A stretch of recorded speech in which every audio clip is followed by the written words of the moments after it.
Léna reçoit une invitation super étrange dans sa boîte aux lettres.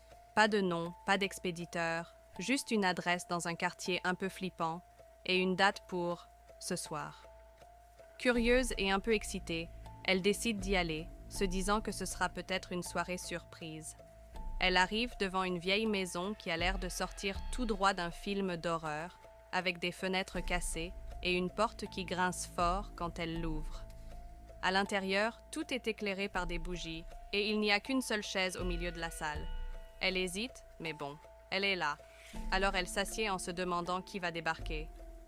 Peu à peu, des gens qu'elle ne connaît pas arrivent et s'installent autour de la table en silence. Ils ont tous un air sérieux, comme s'ils allaient à une cérémonie. Léna les regarde, intriguée. Bizarrement, elle a l'impression de les avoir déjà vus quelque part, mais elle n'arrive pas à se souvenir d'où. Soudain, un homme en costume noir entre dans la salle, l'air super mystérieux. « Bonsoir tout le monde », dit-il avec un sourire. « Ce soir, nous célébrons vos vies. » Léna le regarde, complètement perdue. Qu'est-ce que ça veut dire? Elle se lève, prête à partir, mais l'homme la regarde droit dans les yeux.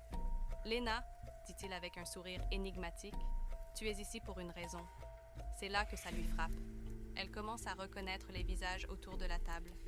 C'est comme un défilé de souvenirs, d'anciens amis, des voisins, des gens qu'elle a croisés autrefois, certains qu'elle croyait même disparus depuis longtemps. Elle a un frisson. Attends, mais pourquoi je suis ici avec eux? Et là, elle comprend. Cette invitation, elle est pour elle, sauf que c'est sa propre cérémonie. Juste comme elle réalise ça, les lumières s'éteignent. La porte du vieux manoir se ferme toute seule dans un bruit sec et tout disparaît dans un souffle glacé.